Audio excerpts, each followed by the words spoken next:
Үйге барам көшеде қалың ақырап, біреулер үшін бұл үйде жататын шақтар. Бірақ менің ішімде лапылдап жанып тұр от. Сыртқы суық маған кедергі емес, мүлде жоқ.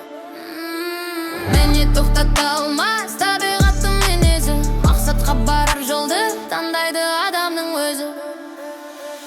Ертең бастармын бұл әлсіздердің ұраны, сылтау іздеген жан үстір құрған құрбаны. Аспан айналып жерге түссе де тоқтамаймын, өз тағдырымды өзім ешкімсіз баптаймын. Қар жаусын, жаңбыр болсын, бәрібір маған. Нағыз мықты адам іштей болады дайындалған. Қар астындағы майды менің асқақ арманым, әрекетпен бекітілген әрбір басқан қадамым. Жайлылық зонасы бұл дамудың тоқтауы, ал менің жолым қиындықтарды бетке алуы. Сөз емес сіз керек, нәтиже сөйлесін ертең.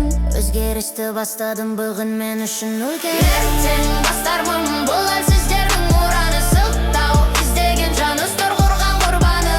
Аспан айналып жерге түссе де тоқтамаймын, өз тағдырымды өзім ешкімсіз баптаймын. Қар жаусын, жаңбыр болсын, бәрібір маған. Нағыз мықты адам іштей болады дайындалған.